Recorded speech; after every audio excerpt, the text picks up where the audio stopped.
Hello and welcome back there, YouTubers. It is me, Protomario, and welcome back to another snazzy, awesome review, Megaman Anniversary Collection. The game that just keeps on giving. This game contains many games and we'll go very quickly into each one a little bit. So from Mega Man 1 through 8 roughly is what you get, and of course you get a couple more. So let's get into it. The publisher was Capcom and the developer was Atomic Planet Entertainment, which is odd enough, and they did a pretty good job. The platforms it's available for are the Nintendo GameCube, the PlayStation 2, and the original Xbox. And do note this does work on the Xbox 360.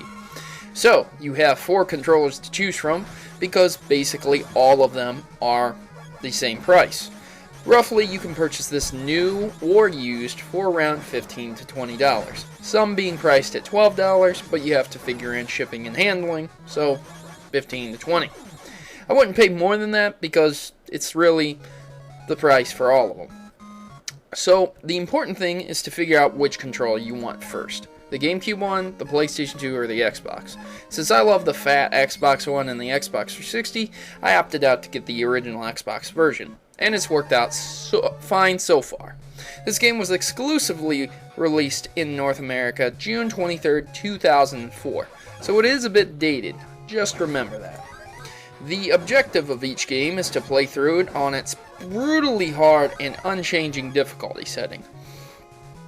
From Mega Man 1 to Mega Man 2, 3, 4, 5, 6, 7, and of course 8.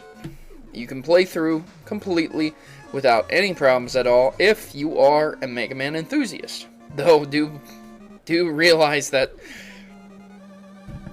this is the original Mega Man's and it does have the legendary difficulty that comes with it. Each of the Robot Masters respectively have their weakness, and if you've never ever played a Mega Man game, this might be the start of a beautiful, beautiful relationship. However, if you are a Mega Man enthusiast, is this the game that will bring you the most satisfaction in the world? Well, probably if you don't have the individual copies of each game. Though ROMs are freaking cheap, and by cheap I mean free, and you can probably get them all for absolutely free. This is a great game to play with your children or with anyone who's never played Mega Man. You can just pick up the controller and play Mega Man pretty easily, and play all the Mega Mans instead of having to sit here and load in all the ROMs. One of the weirdest things about this game is that it has a very, very strange interface. The title screen is pretty basic, but then once you get into the game, you actually select your games by going in and out of doors. Very similar to going in and out of doors on Mega Man games. Or something similar to Mega Man 0. When you had to go in and out of doors, you go in a door and you pick your game. So the original Mega Man will have a door, you walk inside, play Mega Man. Each game does allow for you to use a password system and the continue system on the later games. Of course, this does require HD room, a memory card, or something similar for the computer to remember it. Don't forget to get yourself a memory card if you're buying this alone to buy a system. Continuing on with the review, each Mega Man respectively has its own rating, so I can't really rate this game a S or an X, but if I had to give it a rating, I would definitely give it an S. It is a perfect game. It's a collaboration of games, and you really can't beat how many games you get. Nowadays, they release games like Silent Hill HD where you get 2 for the price of something like $60. Well, you get 8 this time, plus a few bonuses, which I won't spoil, and nothing beats that because it's compatible with a current generation system, the Xbox 360. So, without any more excuse, you get 8 games for the price of $15 to $20. If you can find this in your local area, you should definitely take advantage of it, because it's a wonderful deal. So, the game was mostly received with positive feedback, receiving 8, 9s, and 10s. Though a lot of people criticized it for lacking the somewhat extras department.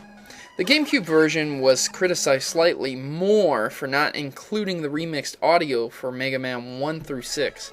However, the exclusive extra in the PS2 and Gamecube versions were both praised, with the Gamecube version's interview being favorited and thus balancing things out. The Xbox version rated slightly better than the other two versions because of its added exclusive content as well, the exclusive bonuses from the PlayStation 2 and GameCube versions. However, it was given a score of 8.0 from IGN for arriving late, which is really retarded. Mega Man Aniversary Collection is a financial success, selling over 500,000 copies in less than 6 months. Due to the popularity of the Mega Man Aniversary Collection, this was followed up by the Mega Man X Collection, which is a collection of Mega Man X games. Do not make the mistake of buying the Mega Man X Collection thinking that you're going to be getting the Mega Man Aniversary Collection. That's a problem. There is a Game Boy Advance that was in development, originally due to be released with the current GameCube version. However, this didn't come about, which was a real shame, and I really would have liked Game Boy Advance Mega Man collection, but that just never happened because of insufficient funds. It's a shame that that happened, and because overall the delay was rumored, due to this, it kind of put a damper on Capcom.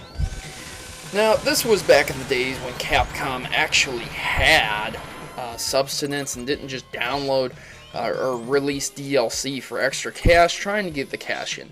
You get to fight a number of bosses, and each game contains 8 bosses, with the exception of the original Mega Man, which contains 6, and it's debatable because there's Wily's Castle, which also contains several bosses, and again, you have to face the 6 bosses again. So, there's a grand total of many bosses that you're going to have to fight with. Each boss contains its own unique ability, from a guy who controls the weather because his name is Cloudman, from a guy who uses magnets as his primary source of weaponry, to a guy who just throws trash at you. Each boss is deadly and devastating in their own right. While each game is pretty decent in its own right as well, you'll have to be very aware that the original Xbox is what it's meant for. So if you're playing this on the 360 version, you may find some glitching here and there, but nothing that can't be repaired with a little bit of turning the other way and not looking.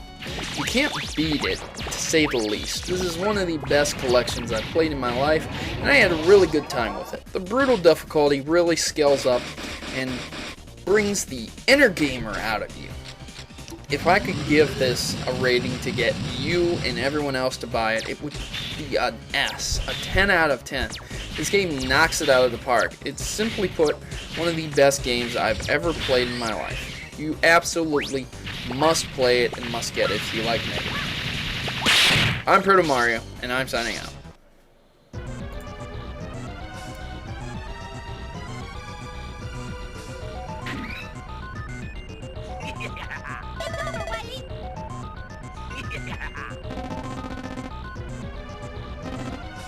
Now the world is mine! Gotcha!